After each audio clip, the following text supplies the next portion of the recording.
मर्रतैन वलतअलुन्ना उलुव्वन कबीरा। हम तुमको वार्न करना चाहते हैं ऐ इंसानों, हम सारी दुनिया के इंसानों को ये वार्न करना चाहते हैं, आगाही देना चाहते हैं कि एक खास खानदान के लोग हैं जो पूरी दुनिया की तारीख में 2 मर्तबा फसाद मचाएंगे, पूरी दुनिया की तारीख में 2 मर्तबा बहुत बड़े पैमाने पर अन्याय करेंगे। और वो कौन लोग हैं? वो वही हैं जिनको आप अपनी जबान में ब्राह्मण कहते हैं, कुरान उनको अपनी जबान में बनु इसराइल कहता है। समझिए इस बात को। मैं तो ये दुआ करता हूं कि आप भारत की व्यवस्था के दुरुस्त करने ही में कामयाब ना हो, आप विश्व की व्यवस्था के दुरुस्त करने में कामयाब हो। अपने हौसलों को बढ़ाइए, अपनी हिम्मतों को बुलंद कीजिए, अपने कंधों पर बहुत बड़ी जिम्मेदारी लीजिए और जिंदगी को कुर्बान कर दीजिए। ये जिंदगी बार बार नहीं मिलती।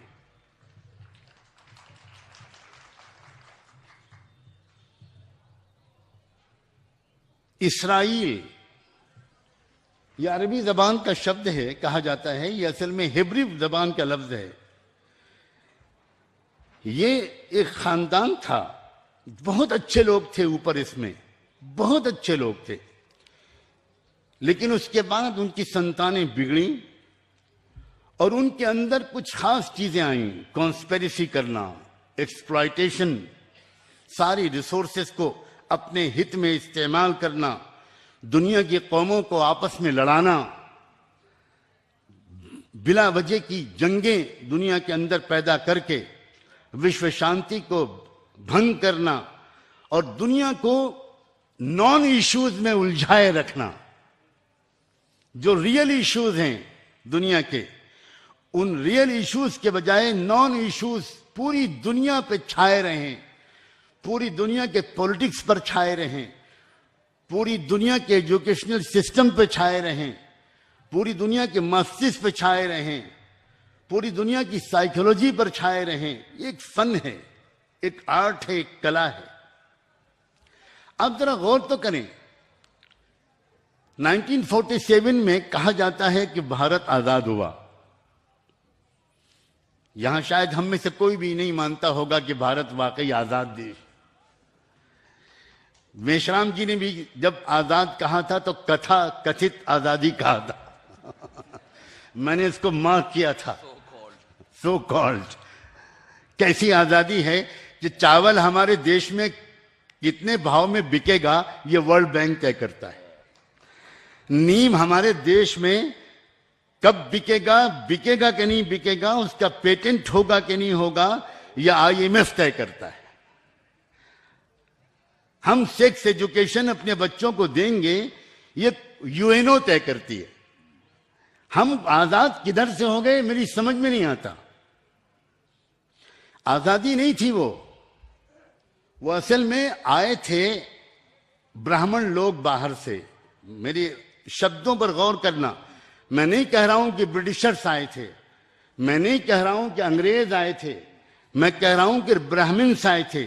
Who are Brahmins? Aryans are the Brahmins. याद रखना, आर्यंस को आर्यन इसलिए कहते हैं कि वो इराक के उस गांव में पैदा हुए थे जिस गांव का नाम है ऊर। उस गांव ने पूरी दुनिया को मूर्ति पूजा का कल्चर सिखाया। वो गांव पूरी दुनिया को मूर्ति पूजा में फंसा देने वाला गांव है। और उसी में इंसानियत को आजाद करने के लिए, क्योंकि इंसानों को गुलाम बनाने के लिए हमेशा से सबसे बड़ा सूत्र रहा है मूर्ति पूजा। मूर्ति पूजा की वजह से इंसान अपने को छोटा और किसी और को बड़ा मानने लगता है। इंसान अपनी आजादी का सेल्फ कॉन्फिडेंस खत्म कर देता है, जबकि दुनिया की सबसे बड़ी सच्चाई यह है कि इंसान से बड़ा इस दुनिया में कोई नहीं है। गरीब से गरीब इंसान, एक अंधा इंसान, एक लूला और लंगड़ा इंसान, एक अपाहज इंसान जो सुन नहीं सकता, जो बोल नहीं सकता, वो इंसान भी गौरव से ये कह सकता है मैं बड़ा हूं और ऐ सूरज तुम मुझसे छोटे हो, ऐ चांद तुम मुझसे छोटे हो, आसमान तुम मुझसे छोटे हो, सितारों तुम मुझसे छोटे हो, हवाएं तुम मुझसे छोटी हो, यहां तक कि फरिश्तों तुम मुझसे छोटे हो, इसलिए कि मैं तुम्हारे लिए नहीं बना, तुम सब मेरे लिए बने हो। इंसान से बड़ा सिर्फ इंसानों का पैदा करने वाला है, जिसकी कोई मूर्ति नहीं बना सकता, जिसका कोई आकार नहीं बना सकता। इसीलिए ऊर के उस गांव में सबसे पहले मूर्ति पूजा के खिलाफ जो संघर्ष शुरू किया था, वो शुरू किया था उस इंसान ने जिसका नाम था इब्राहिम अलैहिस्सलाम, जिसको आग में जलाया गया, जिसको पहाड़ों से फेंका गया, जिसको गांव से निकाला गया, जिसका सोशल बाइकआउट किया गया, जिसके पिताजी ने उसको छोड़ दिया, जिसके खानदान ने उसको छोड़ दिया, मगर वो चूंकि सारे इंसानों से प्यार करता था और वो अपने लिए जीने के बजाय दूसरों के लिए जीने का अपने खुदा से वादा कर चुका था, इसलिए उसने कहा मैं मूर्ति पूजा के खिलाफ आवाज लगाता रहूंगा, चाहे तुम मेरे साथ जो करो, इसलिए कि मैं जानता हूं जब तक इंसान मूर्ति पूजा करता रहेगा वो इंसानों की गुलामी से आजाद नहीं हो सकता। इंसानों को इंसानों की गुलामी से आजाद दिलाने वाली चीज सिर्फ एक है, वो ये कि इंसान अपने मालिक को पहचाने और पहचानने का ढोंग न रचाए। इस जमाने में तो मुसीबत यह है कि धर्म के नाम पर ढोंगी दुनिया में बहुत बड़ी तादाद में, मस्जिदों में भी हैं, मज़ारों में भी हैं, मंदिरों में भी हैं, गिरजाओं में भी हैं। उसकी वजह से दुनिया के अच्छे इंसान सही धर्म से मायूस हो गए। वो ऊर गांव है जहां से निकले आर्यंस, और उन्हीं आर्यंस को कहा जाता है ब्राह्मण। मेरा इस पर एक रिसर्च है, कई साल मैंने इस पर रिसर्च किया, एक पूरी टीम थी एकेडमी की, मैंने इस पर थीसिस लिखा। मैं पूरे 100% कॉन्फिडेंस के साथ कहता हूं कि पूरी दुनिया को जो इस वक्त तबाह कर रहे हैं, सिर्फ भारत को नहीं, वो हैं ब्राह्मण्स, वो हैं आर्यंस। आप सोचो जरा कि 1947 में सो कॉल्ड आजादी दी गई भारत को, और नेक्स्ट ईयर 1948 में इसराइल के नाजायज बच्चे को जन्म दे दिया गया।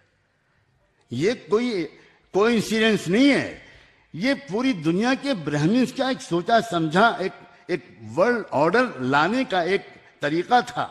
पूरे पहले भारत की व्यवस्था को तोड़ा गया, भारत के अंदर जो नॉन ब्राह्मण्स हैं, जो मूल निवासी जिनको आप कहते हैं, उनको कमजोर किया गया, उनको कई हिस्सों में बांटा गया, उनको नॉन इश्यूज पर आपस में लड़ाया गया। और पब्लिक तो बेचारी कुछ जानकार होती नहीं, वो जिस किस्म के जज्बाती स्लोगन्स लगा दो, पब्लिक तो जिंदाबाद मुर्दाबाद करने लगती।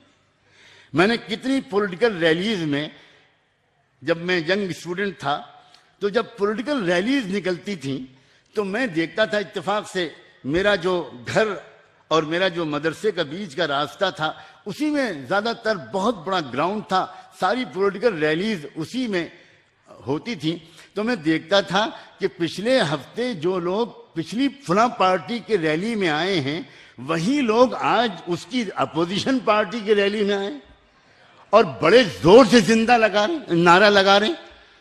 तो मैं उनसे पूछता था कि चाचा, मामा, आप कौन सी पार्टी के हैं? तो वो यूपी की जबान में कहते थे, बच्चा हम ना ही जाने थे। Sorry child, we don't know. अरे बाबा, आप राजनीतिक रैली में आए हो, अरे हम नहीं जाने थे, हमका नठलो घूमे से मतलब, हमका 2 पूड़ी दे थे और हमका एक बस में बिठाए लाए थे, बस हमका मतलब सब जिंदाबाद सब मुर्दाबाद।